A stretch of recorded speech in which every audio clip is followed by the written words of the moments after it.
Kannur vision charge ഷീറ്റിലേക്ക് പ്രിയ പ്രേക്ഷകർക്ക് സ്നേഹപൂർവ്വം സ്വാഗതം. ചാർജ് ഷീറ്റ് ഇന്നത്തെ എപ്പിസോഡിൽ നമുക്ക് ഒരു പൂളക്കുറ്റി ചന്ദ്രന്റെ ജീവിതത്തിലൂടെ സഞ്ചരിച്ചാലോ. പൂളക്കുറ്റി ബാങ്ക് കവർച്ച നടത്തിയ സംഘത്തിലെ നേതാവാണ്. അതുകൊണ്ടാണ് പൂളക്കുറ്റി ചന്ദ്രൻ എന്ന് പറയുന്നത്. അപ്പോൾ ബാങ്ക് കവർച്ചയിൽ മാത്രം ചന്ദ്രൻ നിന്നില്ല. ചന്ദ്രൻ മറ്റ് പല മേഖലകളിലേക്കും ഇങ്ങനെ വ്യാപിച്ചു. വാഹന മോഷണം എന്ന് പറയാൻ പറ്റില്ല, വാഹനമൊക്കെ ലീസിനെടുത്ത് കൊണ്ടുപോയിട്ട് RC ഒക്കെ വ്യാജമായിട്ട് നിർമ്മിച്ച് വിൽക്കുക. അപ്പോൾ ഈ പൂളക്കുറ്റി ചന്ദ്രൻ്റെ ജീവിതത്തിലൂടെയാണ്, ആ ഒരു വാഹന കവർച്ച, വഞ്ചന, ഇത്തരം സംഭവങ്ങളിലൂടെയാണ് ഇന്നത്തെ ചാർജ് ഷീറ്റിൻ്റെ യാത്ര. പ്രേക്ഷകർക്കും ഇതിൽ നിന്ന് പങ്കെടുക്കാൻ എത്തിയിരിക്കുന്നത് റിട്ടയർഡ് സബ് ഇൻസ്പെക്ടർ ഹേമരാജ് മാച്ചേരിയാണ്. ഒത്തിരി നമ്മളെ നേരത്തെ എപ്പിസോഡുകൾ വന്നിട്ടുണ്ട്. ഒത്തിരി കേസുകൾ തെളിയിക്കാൻ രാപകൽ പണിയെടുത്തിട്ടുള്ള ഒരു പോലീസ് ഓഫീസറാണ്. അതുകൊണ്ട് നമുക്ക് ഇന്നത്തെ യാത്ര പൂളക്കുറ്റി ചന്ദ്രനോടൊപ്പം ആകാം. പ്രേക്ഷകർക്കും ഒപ്പം ഹേമരാജ് മാച്ചേരിക്കും ചാർജ് ഷീറ്റിലേക്ക് സ്വാഗതം. കുഞ്ഞായനും ഇവരൊക്കെ തമ്മിൽ കണക്ട് ചെയ്യുന്നത് എങ്ങനെയാ ശരിക്കും? ഇവരൊക്കെ ഈ ലിങ്ക് എങ്ങനെ ഓപ്പറേറ്റ് ചെയ്യുന്നത് ശരിക്കും? അത് നമ്മളെ ഇവൻ ഈ പൂളക്കുറ്റിക്ക് ഭയങ്കര വൈഡ് റേഞ്ച് ഉണ്ട്. അതുകൊണ്ടാണ് ഇങ്ങനത്തെ കാര്യത്തിലെല്ലാം പുള്ളിയാണ്. അവര് ഏതെങ്കിലും ജയിലിൽ കിടമ്പോ പരിചയപ്പെട്ടതോ അങ്ങനെയൊക്കെ ആയിരിക്കും അതിന്റെ അകത്ത് ഉണ്ടാകുന്ന. അതെങ്ങനെയാന്ന് അവര് പറയൂ, എങ്ങനെ ശരിക്കും ഇവരൊക്കെ കണക്ട് ചെയ്യുന്നത് എങ്ങനെയാന്നുള്ളത്? അല്ല, ഈ പൂളക്കുറ്റി ചന്ദ്രനും വിജേഷും കണക്ട് ചെയ്തിരിക്കുന്നത് അവര് നാട്ടുകാരായതുകൊണ്ട്. ഈ മറ്റവൻ ഇവനെ ആരോ പരിചയപ്പെടുത്തിയതോ അങ്ങനെ എന്തുവാണ് ഈ കുഞ്ഞായന RC കിട്ടണ്ടേ. അപ്പൊ ഇവരെ മനസ്സിൽ ഇതെങ്ങനെ കൊണ്ട് വിൽപ്പന നടത്തണം, എങ്ങനെ കള്ള RC ഉണ്ടാക്കണം എന്ന് ചിന്തയുണ്ടല്ലോ. അപ്പൊ അതിനെപ്പറ്റി ചിന്തിച്ച് വന്നപ്പോ അവര് ഇത് കൊടുത്തു. അങ്ങനെയാണ് ഇവർ കണക്ട് ആകുന്നത്. അപ്പൊ കുഞ്ഞായനും GK തമ്മിൽ ബന്ധമുണ്ട്. അപ്പൊ കുഞ്ഞായനും GK തമ്മിലാണ് പിന്നെ കണക്ഷൻ. വാഹന മോഷണ കേസിൽ വേറെ പ്രമുഖരാരെയും ബന്ധപ്പെട്ടിട്ടില്ല ഈ പൂളക്കുറ്റി ചന്ദ്രൻ അല്ലാതെ? വേറെ കുറെ കേസുകൾ കൈകാര്യം ചെയ്തിട്ടുണ്ടല്ലോ. പിന്നെ ഒരു സാലു വർഗീസ് എവിടുത്തുകാരനാണ്? അയാള് ആറളംകാരനാണ്. ഇപ്പം കുറച്ചായിട്ട് ഒന്നും കേസിലൊന്നും പെട്ടതായിട്ട് കാണുന്നില്ല. വാഹനമോഷണത്തിൽ തന്നെ സ്പെഷ്യലൈസ്. അവൻ പക്ക മോഷ്ടാവ്. എങ്ങനെയാ അതിന്റെ കഥ? അവന്റെ കഥ എങ്ങനെയാണ്? അവനെങ്ങനെയാ വരുന്നതെന്ന് വെച്ചാല്, നമ്മളെ അവന് മെയിനായിട്ട് അവന്റെ ഏറ്റവും ഇഷ്ടപ്പെട്ട വാഹനം പച്ച കോളീസാണ്. കോളീസിന് ഡിമാൻഡ്, പച്ച കോളീസിനാണ് ഭയങ്കര ഡിമാൻഡ്. അവർക്ക് കൊണ്ടുകൊടുക്കുന്ന ആളുകൾ എടുക്കുന്ന പച്ച കോളീസാണ് ഡിമാൻഡ് ആയിട്ട് എടുക്കും. നമ്മളെ ചേറ്റംകുന്ന് വെച്ചിട്ടൊരു കോളീസ് ഒരു പ്രാവശ്യം പോയിരുന്നു, ചേറ്റംകുന്ന്. ആ വണ്ടി നമ്മളെ മലപ്പുറം ഷാപ്പുംകുന്ന് എന്ന് പറഞ്ഞ സ്ഥലത്താണ് പോയി ഇടിച്ചു നിർത്തി. ഇവന് വണ്ടി രാത്രി പോകുന്ന പോക്കിൽ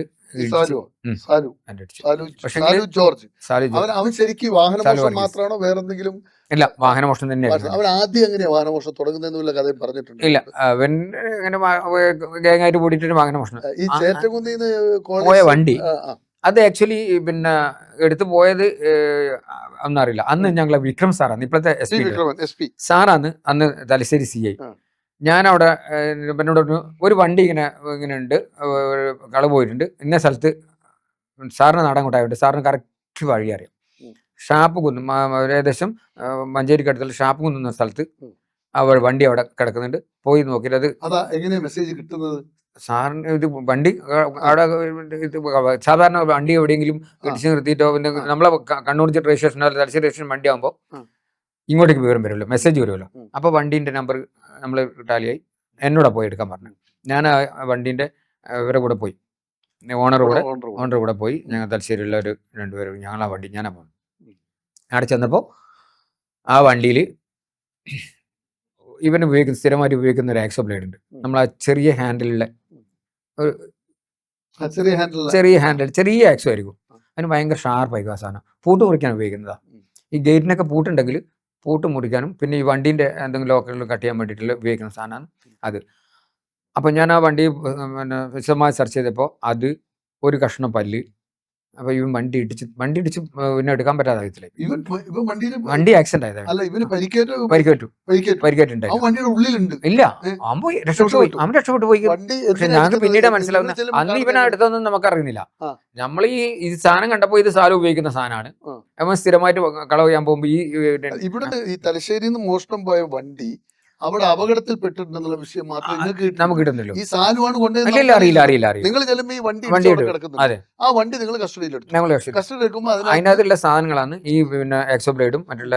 പിന്നെ ഈ ഇവന്റെ ഒരു മോഡസ് എന്താണെന്ന് വെച്ചാൽ ലോക്ക് പൊട്ടിച്ചിട്ട് അതിനിങ്ങനെ വയർ കണക്ഷൻ കൊടുത്താൽ സ്റ്റാർട്ട് ആവും. അങ്ങനെയാണ് ഈ വാഹനം ലോക്ക് പൊട്ടിക്കും. ഈ ലോക്ക് പൊട്ടിക്കുന്നത് കീന്റെ ഇതില്ല, കീന്റെ ആ സെക്ഷൻ പൊട്ടിച്ചിട്ട് ആ. ഇതിന്റെ 2 വയറിനെ കണക്ട് ചെയ്താൽ അപ്പൊ ഈ ഡോർ എങ്ങനെയാ പൊട്ടിക്കുക? ഡോർ പൊട്ടിക്കണ്ടേ? ഉള്ളിലേക്ക് കടക്കണമെങ്കിൽ ഈ ഡോറ് പൊട്ടിക്കൽ അതിലും ഒരു പല വിധത്തിലുള്ള പൊട്ടിക്കലാണ്. എങ്ങനെയൊക്കെ ചിലപ്പോൾ ഗ്ലാസ് താത്തിട്ട് ഇതാക്കിയിട്ട് കൊണ്ട് ലോക്ക് തുറക്കും. ലോക്ക് ആ. തുറക്കും. അങ്ങനെ ഓരോ ഓരോ ടെക്നിക്ക് ഉണ്ട്. ഓരോ ടെക്നിക്കൽ അത് ഗ്ലാസ് താത്തലാണ് പ്രധാനം. മിക്കവാറും അത് ഗ്ലാസ് അല്ലെങ്കിൽ താത്തിട്ട് പൊട്ടിക്കും glass. അല്ലെങ്കിൽ ഈ പിന്നെ ഗ്ലാസിന്റെ തന്നെ നമ്മളെ ഈ പിന്നെ മിററിന്റെ സൈഡിലായിട്ട് ചെറിയൊരു ആ. ക്വാർട്ടർ ഗ്ലാസ് ഉണ്ട്, ആ. അത് പൊട്ടിക്കും. ആ, അവരുടെ കയ്യിൽ ഇട്ടിട്ടും തുറക്കാൻ പറ്റും. തുറക്കാൻ പറ്റും. അങ്ങനെയൊക്കെയാണ് അവർ വണ്ടി അങ്ങനെ എടുത്ത് തുറക്കും. പോകുന്നത്. അപ്പൊ നിങ്ങൾ ചെല്ലുമ്പോ ഇവിടെ ഈ എന്നാ കള്ള് ഷാപ്പ് എന്നാ ഷാപ്പും കുന്ന് ഷാപ്പ് മലപ്പുറം അവിടെ ഈ ഷാപ്പും വണ്ടി കുന്ന്. ഇങ്ങനെ വണ്ടി ഇടിച്ച് നിർത്തിയിട്ടുണ്ട്. ആ. ഞങ്ങൾ പോയി അവിടുന്ന് വണ്ടി പിന്നെ എടുത്തുകൊണ്ടിരാൻ പറ്റില്ല, ഞങ്ങളത് ഡോവ് ചെയ്തിട്ട് കൊണ്ടുവരുന്നത്. അപ്പൊ ഇത് കണ്ടപ്പോ ആക്സോബ്ലേഡ് കണ്ടപ്പോ നിങ്ങൾക്ക് മനസ്സിലായി ഈ ഇവൻ ഉപയോഗിക്കുന്നതാണെന്ന് മനസ്സിലായി. ആ. ഞാനത് അപ്പം തന്നെ സാറിനെ വിളിച്ചു പറഞ്ഞു, ആ. സാർ ഇങ്ങനെ ഉണ്ട്, ഇത് ഇന്ന ആളായിരിക്കാൻ സാധ്യതയുണ്ടെന്ന് മാത്രം പറഞ്ഞു. പിന്നെ അവിടെ അത് കഴിഞ്ഞിട്ട് ഉം. ഇവൻ നമ്മളൊരു വണ്ടി അത് തലശ്ശേരി തന്നെ ഒരു വണ്ടി എടുത്തിട്ട് ഒരു പൂജാരിന്റെ വണ്ടിയാണ്. ആ പിന്നെ ചേറ്റംകുന്ന് വാടുകഴിവില്ല ഒരു പൂജാരിയാണ്. അദ്ദേഹം രാത്രി 4 മണിക്ക് പൂജക്ക് വേണ്ടിയിട്ട് തുളസി പറിക്കാൻ വേണ്ടി വന്നപ്പോൾ വണ്ടി കാണുന്നില്ല. അപ്പം തന്നെ സ്റ്റേഷനിൽ പോയി വന്നു. എല്ലാ സ്ഥലത്തും അന്ന് വിനോദ് നൈറ്റിൽ ഡ്യൂട്ടിയിലുണ്ട്, നമ്മളെ വിനോദ് നമ്മുടെ സ്ക്വാഡിൽ. അപ്പോൾ എല്ലാ സ്ഥലത്തും മെസ്സേജ് ഇങ്ങനെ കൊടുത്തേയിരുന്നു. അങ്ങനെ വണ്ടി പയ്യന്നൂർ ഭാഗത്തൊക്കെ പോയത്. പയ്യന്നൂർ ഭാഗത്ത് നിന്ന് CCTV ഒന്നുമില്ല. മൊബൈൽസ് വണ്ടി നമ്പർ വെച്ചിട്ട് മൊബൈൽസ് മൊബൈൽ പെട്രോൾ ആക്റ്റീവ് ആയിരിക്കും ഇതെല്ലാം. അപ്പോൾ അങ്ങനെ പയ്യന്നൂർ കഴിഞ്ഞപ്പോൾ ആക്ച്വലി പയ്യന്നൂർ കഴിഞ്ഞപ്പോൾ ഇവർ മൊബൈൽ പറഞ്ഞു ഒരു വണ്ടി ഒരു പച്ചക്കോളീസ് ഇപ്പോൾ പാസ് ചെയ്യുന്നുണ്ടെങ്കിൽ നമ്പർ വ്യക്തമല്ല എന്ന് പറഞ്ഞിട്ട് പറഞ്ഞു. അങ്ങനെ അങ്ങോട്ടേക്ക് നമ്പർ കൊടുക്കാൻ തുടങ്ങി, കാസർഗോഡേക്ക് കൊടുത്തു. അങ്ങനെ നമ്മളെ ഇതില്ലേ കടപ്പുറത്തോട്ട് പോകുന്ന എന്തായിരുന്നു ബേക്കൽ പോലീസ് സ്റ്റേഷൻ ലിമിറ്റിൽ ഇതുപോലെ തന്നെ ഇവൻ എന്താ പോകുന്നത് വെച്ചാൽ പോലീസ് ഫോളോ ചെയ്താൽ വണ്ടി എവിടെയെങ്കിലും ഇടിച്ചു നിർത്തിയിട്ട് രക്ഷപ്പെട്ടു. അതിന്റെ ഇടിച്ചു നിർത്തുന്നതിനാ വെച്ചാൽ എന്തെങ്കിലും പരിക്ക് പറ്റിയ പോലീസ് ചോദ്യം എടുക്കാൻ വേണ്ടിയിട്ടാണ്. അതിനു വേണ്ടിയാണ് അവൻ ചെയ്യുന്നത്. ബുദ്ധി ഉപയോഗിക്കുന്നത്. അന്ന് പക്ഷെ അന്ന് അവനെ അവിടെ പിടിച്ചു. അവൻ നല്ല പരിക്കായിരുന്നു, തലയൊക്കെ നല്ല പരിക്കുണ്ട്. ഞങ്ങൾ പോയി നോക്കി, ഞാനും വിനോദും വത്സാട്ടനൊക്കെയാണ് പോയത്. അന്ന് പോയപ്പോൾ അവൻ തലയിലൊക്കെ അന്ന് നമ്മള് VK രാജ് സാറാണ് അന്നത്തെ അവിടുത്തെ ഇൻസ്പെക്ടർ. സാറ് പറഞ്ഞു ഇതമ്മനെ ഇങ്ങനെ ഉള്ളത് ചോദ്യം ചെയ്യാനൊന്നും പറ്റുന്നില്ല, അവസ്ഥ ഇങ്ങനെയാണ്. അതിന്റെ എല്ലാം ഡ്രസ് ചെയ്തിട്ട് സ്റ്റേഷൻ കൊണ്ട് ഇരുത്തിയിട്ടുണ്ട്. കണ്ടു, ആളെ കണ്ടു. അപ്പൊ സ്റ്റിച്ചിട്ടുണ്ടെന്ന് പറഞ്ഞു. വേറെ അഡ്മിറ്റ് ആവേണ്ട കേസില്ല. അങ്ങനെ അവന് അത് ഇല്ല, ഞങ്ങൾക്ക് കഷ്ടപ്പെടുക. അവരെ കേസെടുത്തല്ലോ. അവർ കേസെടുത്തിട്ട് അല്ല, കളവിന്റെ കേസെടുത്തവർ. അവരെ കൈ കളവ് ചെയ്ത വാഹനം കൊണ്ടുവന്ന് അവിടെ ആക്സിഡന്റ് നമ്മൾ FIR ഇട്ടില്ലല്ലോ. അവർ FIR ഇട്ടിട്ട് നമുക്ക് ട്രാൻസ്ഫർ ചെയ്ത് വന്നിട്ട് പിന്നീട് അവര് പിന്നെ കസ്റ്റഡി മേടിക്കും. നമ്മൾ പിന്നെ കസ്റ്റഡി മേടിക്കുക. അത് കഴിഞ്ഞ് കുറെ കഴിഞ്ഞപ്പോൾ ഇവൻ പിന്നെ ഒരു പ്രാവശ്യം കൂടി ഞങ്ങൾക്ക് ഇവന്റെ കസ്റ്റഡി കിട്ടിയിട്ടുണ്ട്. ആക്ച്വലി കസ്റ്റഡി കിട്ടിയിട്ടുണ്ട്. ഇവന്റെ മധുരയുള്ള ഒരു പിന്നെ ഇവൻ കൊണ്ട് വിൽക്കുന്നത് ഒന്നെങ്കിലും മംഗലപുരം കൊണ്ടുപോയിട്ട് അങ്ങോട്ട് പോയി പൊളിച്ചു വിൽക്കല. മിക്കവാറും വണ്ടി പൊളിച്ചു വിൽക്കുക. പൊളിച്ചു വിൽക്കുന്ന മധുരയിലുള്ള കച്ചവടം ചെയ്യുന്ന ഒരാളുണ്ട്, വണ്ടി കച്ചവടം ചെയ്യുന്ന ആൾ, ഒരു മിന്നൽ രാജ. അവനെ നമ്മൾ അറസ്റ്റ് ചെയ്തത്. അവനെ നമ്മൾ അറസ്റ്റ് ചെയ്തെന്ന് വെച്ചാല് പിന്നെ അതൊരു സീക്രട്ട് വിവരം കിട്ടിയ ഞങ്ങൾക്ക്. ഇങ്ങനെ ഒരാളുണ്ട്, ഈ സാല് കൊണ്ടുപോയി കൊടുക്കുന്ന അവനാണ് കണ്ടത്. ഇടനിലക്കാരൻ. കൊണ്ടേ കൊടുക്കുന്ന ഇടനിലക്കാരനാണ് ഇവൻ, മിന്നൽ രാജ. ഒരു പോലീസിന് കിട്ടിയിട്ടേയില്ല. അവന് പല പോലീസ് അന്വേഷിച്ച് കിട്ടിയിട്ടുണ്ടായിരുന്നില്ല. ഞങ്ങൾ അവനെ തമിഴ്നാട്ടിൽ പോയി ഒരു സ്ഥലത്ത് വെച്ചിട്ട് ഏകദേശം മധുരക്ക് കുറച്ച് ഇപ്പുറത്തുള്ള ഒരു സ്ഥലമാണ്. അവിടെ വെച്ച് ഞങ്ങൾ ലൊക്കേറ്റ് ചെയ്യുന്നത് മുഴുവൻ നിങ്ങളോട് അതെ അല്ലല്ല. ഞങ്ങൾ ലൊക്കേറ്റ് ചെയ്ത് അന്ന് പോകുമ്പോൾ എന്ന് വെച്ചാൽ ഞങ്ങൾ 2 വണ്ടിയിലാണ് പോകുന്നത്. ഞങ്ങൾ 2 വണ്ടി ഉണ്ട്. അതായത് ഒരു വണ്ടി ഈ ഒരു പച്ച കോളീസ് ഞങ്ങൾ സംഘടിപ്പിച്ചു. അത് വിൽക്കാനായിട്ട് പോകുന്ന പോലെ വിളിച്ചിട്ട് വിൽക്കാനായിട്ട് പോകുന്ന പോലെ ഞങ്ങൾ അങ്ങനെ പോയി അവിടെ എത്തി. ഞങ്ങള് അവരെ പറഞ്ഞു ഞങ്ങളിതാ പിന്നെ ഞാനിതാ വഴിക്കുണ്ട്, നിങ്ങൾ ഇങ്ങോട്ട് വന്നോളൂ എന്ന് പറഞ്ഞു. അപ്പോൾ വഴിക്കുണ്ടെന്ന് ഞങ്ങളങ്ങനെ പോയി. രാത്രിയായി വണ്ടി ഒരു 7 മണിയൊക്കെ കഴിഞ്ഞു. അങ്ങനെ ഒരു യാർഡുണ്ട് അവിടെ, വാഹനം വെക്കുന്ന യാർഡുണ്ട്. യാർഡിലേക്ക് വെച്ച് കൊടുക്കുന്നത്. അന്ന് ഞങ്ങളെ കൂടെ ഉള്ളത് ആക്ച്വലി നമ്മളെ ടീം എല്ലാവരും ഇല്ല. ഞങ്ങൾ ബിജു പിന്നെ ഇവരും കൂടിയിട്ട് നമ്മളെ പൊന്നും മേഖല പെരിയ ബാങ്കിൻ്റെ ഇതുമായിട്ട് ബോംബെ പോയി. ഞങ്ങൾക്ക് പിന്നെ ബിജു അജിനും ഇല്ല. പിന്നെ എനിക്ക് നമ്മൾക്ക് പോകാൻ ആളില്ല. അപ്പം ഞാൻ ഉണ്ട്. പിന്നെ നമ്മളെന്താ കണ്ണൂരിൽ നിന്ന് മഹിജൻ നമ്മളൊരു സ്റ്റേറ്റ് പാർട്ടി, മഹിജനും ഒരു ചന്തുകുട്ടി ഉണ്ടായിരുന്നു. പുള്ളി അവർ രണ്ടാളും ഞങ്ങളെ കൂടെ വരും. പിന്നെ വേണു അന്നാണ് ഞങ്ങൾ ഈ പിന്നെ ഇതില്ലേ നമ്മളെ കണ്ണൂർ സ്ക്വാഡിന് ഉപയോഗിക്കുന്ന ഒരു വണ്ടി ഉണ്ടല്ലേ, ആ വണ്ടി ആദ്യമായിട്ട് ഉപയോഗിച്ചത് ഞങ്ങളാ. ആ സ്ക്വാഡിന്റെ വണ്ടി ഞങ്ങൾ അതും എടുത്തിട്ടാണ് ഇവിടത്തേക്ക് പോകുന്നത്. അങ്ങനെ ഞങ്ങൾ പോയി അവിടെ പോയി ഒരു യാർഡിൽ കയറ്റി. അയാൾ പറഞ്ഞു യാർഡിൽ കയറ്റി വെക്കാൻ പറഞ്ഞു. ആളെന്ന് അറിയില്ല, യാർഡിൽ കയറ്റി വെക്കാൻ പറഞ്ഞു. ഞങ്ങൾ യാർഡിൽ കയറ്റി വെച്ചിട്ട് ഈ പിന്നെ രണ്ടാളെ മാത്രം വണ്ടിയിലിരുത്തി. ഒരു ചെറിയൊരു സിഗരറ്റ്. അപ്പം വണ്ടിയിലിരുത്തിയപ്പോൾ ഞങ്ങൾ പുറത്തേക്ക് മാറി നിന്നു. ഇപ്പം കുറേ ആളെ കണ്ടായിരുന്നു.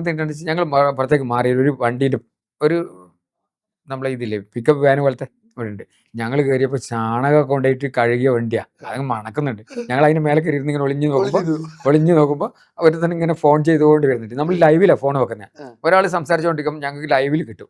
മറ്റവൻ്റെ നമ്മളെ ഫോൺ ലൈവിൽ വെക്കും. അവർ കേസ് ഇത് അങ്ങനെ ഇങ്ങനെ കണ്ടപ്പോൾ ഞങ്ങൾ രണ്ടുപേരും വണ്ടിയിൽ നിന്ന് ചാടിയിട്ട് ഗേറ്റിൻ്റെ പുറത്തു കൂടെ പോയിട്ട് കമ്പി വലിയുടെ പുറത്തു കൂടെ പോയിട്ട് ഇവനെ എടുത്ത് വണ്ടിയിലിട്ടു. ഞങ്ങൾ ഈ വണ്ടിയിലേക്ക് എടുത്ത് മറിച്ച് പിന്നെ വണ്ടി വിട്ടു. പിന്നെ ബാക്കിലത്തെ വണ്ടിക്കാരോട് ഞങ്ങളെ കൂടെ വന്നോന്ന് അറിയാതെ ഞങ്ങൾക്ക് നോക്കുന്നില്ല. അങ്ങനെ വണ്ടി കുറെ വിട്ടെത്തിയപ്പോൾ നിർത്തി കാര്യങ്ങൾ ചോദിച്ചപ്പോൾ മിന്നൽ രാജ ഓനാർക്കും കിട്ടിയില്ല. അവനോട് ഇങ്ങനെ സ്ഥലങ്ങൾക്ക് കിട്ടിയത് ആരും കിട്ടില്ല അവന്. അത് കഴിഞ്ഞിട്ട് അവൻ നോക്കുമ്പോഴേക്കും വേറെ ആൾക്കാണ് ഇവൻ കൊടുക്കുന്നത്. ഇവനൊരു ഏജന്റ് മാത്രമേ ഉള്ളൂ, ഒരു രാജേന്ദ്രൻ എന്ന് പറഞ്ഞൊരു തമിഴ്നാട്ടുകാരനാണ്. അതെന്താ പറയുക, ഇത് കേസിന്റെ ഭാഗത്ത് ഇതെങ്ങനെ മനസ്സിൽ തന്നെ കിടക്കും. അത് ഈ രാജേന്ദ്രൻ രാത്രി തന്നെ ഇവനെ കൊണ്ട് വിളിപ്പിച്ചു. ആ വണ്ടി ഇട്ട് വന്നിട്ടുണ്ട് വിളിപ്പിച്ചപ്പോൾ അവൻ പറയുന്നത് പിന്നെ ഇന്ന് വേണ്ട, നാളെ രാവിലെ വന്നാൽ മതി. അപ്പം ഞങ്ങൾ ഇവനെ കസ്റ്റഡിയിലേ ഉള്ളൂ. മട്ട് രാവിലെ വന്നാൽ മതി, ഇന്ന് രാത്രി വരണ്ടെന്ന് പറഞ്ഞു. അങ്ങനെ രാവിലെ ഞങ്ങൾ വിളിച്ചപ്പോൾ അവൻ്റെ ഭാര്യ ഫോൺ എടുത്ത് പറഞ്ഞു പോലീസ് വന്ന് കൂട്ടിക്കൊണ്ടുപോയിട്ടുണ്ട്. അവിടുത്തെ പോലീസ്. ഞങ്ങൾ അതിൻ്റെ അവിടെ പോയി. ഞങ്ങൾ ആ പോലീസ് അത് ഇവൻ ഈ സാധനം കൊണ്ടുവന്ന് പൊളിക്കുന്ന ഒരു യാർഡുണ്ട്. ഇതിന്റെ ഈ ഒച്ച രാത്രി കാലങ്ങളിലാണല്ലോ പൊടിക്കുന്നത്. ഈ ഒച്ച നാട്ടുകാർക്ക് ചെല്ലിയിട്ട് നാട്ടുകാർ വരാതെ പിടിച്ചുകൊണ്ടേതാണ്. ആക്ച്വലി കട്ടവെന്നൊന്നും ഇവർക്കറിയില്ല. ഈ ഒച്ച സൗണ്ട് ഈ രാത്രി ന്യൂസെൻസിനാണ് ഇവനെ കൊണ്ടുപോയിരിക്കുക. പക്ഷെ അവിടെ ഇരുത്തി ഞങ്ങൾ രാവിലെ പോലീസ് സ്റ്റേഷനിൽ പോയി. നമുക്ക് ഇവനെ അറിയില്ല, ഇവനെ കാണിക്കാൻ പറ്റൂല. ഞങ്ങൾക്ക് ഇവനെ അടുത്ത അറസ്റ്റ് ചെയ്യണ്ട. അപ്പം ഞങ്ങൾ പിന്നെ എന്നിട്ട് പിന്നെ അവിടെ നിന്ന് ഇവനെ അറസ്റ്റ് കാണിച്ചിട്ടാണ് കൊണ്ടുവന്നിട്ട് കോടതിയിൽ ഹാജരാക്കി. അല്ല മറ്റേ നമുക്ക് കിട്ടിയില്ല എന്ന് പറഞ്ഞാൽ ഞങ്ങൾ അവിടെ കയറി സ്റ്റേഷനിൽ കയറിയപ്പോൾ 1-2 പേര് അവിടെ ഇരിക്കുന്നുണ്ട്. ഞങ്ങൾ പറഞ്ഞു ഞങ്ങളിങ്ങനെ കേരളത്തിൽ വന്ന പോലീസുകാരാണ്. അവർ പറഞ്ഞു പാസ്പോർട്ട് സീൽ ചെയ്യാൻ. ഞങ്ങൾ പോയ സ്ഥലത്തിലെ പാസ്പോർട്ട് സീൽ വെക്കുന്ന ഒരു പരിപാടിയുണ്ട്. അങ്ങനെ ഞങ്ങൾ അതിനുവേണ്ടി വന്നതെന്ന് പറഞ്ഞ് കയറി സീക്രട്ടായിട്ട് ഇവൻ്റെ ഫോട്ടോ എടുത്ത് വെച്ചു. ഈ കക്ഷിയുടെ ഈ 2-3 ഇരിക്കുന്നുണ്ട് ഒരുമിച്ച്. അപ്പോൾ എടുത്തിട്ട് ഇവനെ കാണിച്ചപ്പോൾ പറഞ്ഞു ഇതാണ് ആളും തന്നെയാണ്. പിന്നെ നമുക്ക് കിട്ടില്ല എന്ന് ഉറപ്പിച്ച്. ഇല്ല, അവൻ അവരുടെ കേസിലല്ലേ ഉള്ളത്. നമ്മൾ ഈ കേസിലേക്ക് കളവ് കേസിലേക്ക് വേണ്ടി വന്ന പറഞ്ഞാൽ അവർ തരൂലെന്ന് നമുക്കറിയാം. അത് അവർക്ക് കിട്ടുന്ന ഒരു ക്രെഡിറ്റ് അല്ലേ. ഒരു കളവ് കേസിൽ അവർക്ക് ക്രെഡിറ്റ് അവരെന്തായാലും നമുക്ക് തരില്ല. ഞങ്ങൾ അപ്പോൾ തന്നെ SP ബന്ധപ്പെട്ടു. അപ്പോൾ CA പറഞ്ഞു CA പറഞ്ഞു SP വിളിച്ചപ്പോൾ പറഞ്ഞു അത് കുഴപ്പമില്ല, നമുക്ക് പിന്നെ കസ്റ്റഡി മേടിക്കാം, നിങ്ങൾ മടങ്ങിക്കോളൂ എന്ന് പറഞ്ഞു. അത് നമുക്ക് തരുന്നില്ലെങ്കിൽ സാറില്ല. ഞാൻ അതിൻ്റെ അകത്ത് ആ ഒരു കേസിൽ അത് കണ്ണൂരിലെ വണ്ടിയായിരുന്നു. ആ 2 വണ്ടി അതിൻ്റെ അകത്ത് അവർ പക്ഷെ അതെല്ലാം പൊളിച്ചു പോയി. എല്ലാം പൊളിച്ച് ഇഞ്ചിൻ മാത്രമേ കിട്ടിയത്. ഇഞ്ചിൻ മാത്രമേ ആ പൊളിച്ച അയാളന്ന് കൊണ്ടൊന്നുമല്ല അവിടെ കൊണ്ടുവന്നു. ഈ വാഹനമോഷണം പൊതുവെ എത്ര മണിക്കാണ് സാധാരണ നടക്കല്? ഇല്ല, ഇവന്റെ എങ്ങനെയാണെന്ന് വെച്ചാൽ സാലുവിന്റെ കേസിൽ എങ്ങനെയാണെന്ന് വെച്ചാൽ ഒരു 12 മണിക്ക് ശേഷം ഒരു 2-3 മണിയാകുമ്പോഴത്തേക്ക് അന്ന് ശരി എല്ലാവരും പറയും നല്ല ഉറക്കത്തിൻ്റെ ഒരു മിക്കവാറും ആൾ ഒരു 12 മണിക്കെല്ലാം കിടക്കുന്ന ആണെങ്കിൽ 1 മണിയാകുമ്പോൾ നല്ല ഉറക്കം. ആ ഒരു 12 മണിക്ക് ശേഷം പുറപ്പെടുള്ളൂ. എവിടെയും സിനിമക്കോ പോലും കയറിയിരിക്കും. അതിനുശേഷം പിന്നെ കുറച്ച് ഒരു തട്ടുകടയൊക്കെ ഒരു ചായ കുടിച്ച് സമയം കഴിഞ്ഞ് 1 മണിയാവും. ഇപ്പം വളരെ കുറവാണ്. ഇപ്പം വളരെ കുറവ് ഇല്ല. അപ്പോൾ പ്രേക്ഷകരെ, ഈ ചാർജ് ഷീറ്റിൽ ഇന്നത്തെ കാലത്ത് ഈ വാഹനമോഷണം എന്ന് സാധനമില്ല. കാരണം ഇന്ന് വളരെ അഡ്വാൻസ്ഡ് ആണ്. നമ്മുടെ വാഹനം എവിടെയുണ്ടെന്ന് നമ്മുടെ മൊബൈൽ നമുക്ക് ഡിറ്റക്ട് ചെയ്യുന്ന പുതിയ അത്രയധികം അഡ്വാൻസ്ഡ് ആണ് നമ്മൾ. അതുകൊണ്ടൊരു വാഹനം ഒരാൾക്ക് വേറെ ആൾക്ക് എടുത്തിട്ട് പോകുന്നു ഇന്നത്തെ കാലത്ത് അത്ര എളുപ്പമല്ല. കാരണം വണ്ടിയുടെ ലൊക്കേഷൻ നമ്മുടെ മൊബൈലിൽ ഉണ്ടാവും. അപ്പോൾ അത് ആ കാലഘട്ടത്തിൽ ഈ വാഹനമോഷ്ടാക്കളെയൊക്കെ പിടിക്കാൻ ഇവരൊക്കെ എടുത്തൊരു പണി ഒന്ന് ആലോചിച്ച് നോക്ക്. ബത്തേരിയിലൊക്കെ പോയിട്ട് കോരിച്ചൊരിയുന്ന തണുപ്പിൽ എന്ന് പറഞ്ഞാൽ ഭയങ്കര ഇന്നത്തെ കാലഘട്ടമല്ല, ഒരു 10-20 വർഷം മുമ്പ് ആ തണുപ്പിൽ 2 ദിവസമൊക്കെ അവിടെ പോവുക, പെരുമ്പാ പാലത്തിൻ്റെ അടിയിൽ പോയിട്ട് 2 ദിവസം നിൽക്കുക. ഇങ്ങനെയൊക്കെ നിന്നിട്ടാണ് കേട്ടോ അന്നത്തെ ഈ കള്ളന്മാരെയും അക്രമികളെയും മോഷ്ടാക്കളെയൊക്കെ പിടിച്ചിരുന്നത്. ചെറിയ പണിയല്ല നമ്മുടെ പോലീസ് എടുത്തിരുന്നത്. ഇതിൻ്റെ ഈ നാൾവഴികളൊന്നും നമ്മളറിയില്ല. നമ്മളെന്താ അറിയുക, പ്രതിയെ പിടിച്ചു. മോഷണം പോയാൽ ഇതിൻ്റെ പിന്നിൽ നടക്കുന്ന വലിയൊരു പ്രോസസ്സ് ഉണ്ട്. ഊണും ഉറക്കവും ഭക്ഷണവും കുളിയും എല്ലാം ഉപേക്ഷിച്ച് ദിവസങ്ങളോളം ജീവൻ പണയം വെച്ച് നടത്തുന്ന നമ്മുടെ പോലീസ്, അതാണ് നമ്മുടെ അഭിമാനം. അതുകൊണ്ടാണ് കേരള പോലീസ് എന്ന് നമ്പർ 1 ആയി നിൽക്കുന്നത്. കണ്ടില്ലേ, മിന്നൽ രാജയുടെ മധുരയിലെല്ലാം പോയിട്ട് അയാളെല്ലാം പൊക്കിയിട്ട് വരാ എളുപ്പമായിരുന്നില്ല ഈ പണികൾ അന്നത്തെ കാലത്ത്. പ്രേക്ഷകർക്ക് ഇതൊരു അനുഭവമാണ്. ഈ എപ്പിസോഡിൽ നമ്മളൊപ്പം ചേർന്ന ഹേമരാജ് മേച്ചേരിക്കും പ്രേക്ഷകർക്കും നന്ദി, നമസ്കാരം.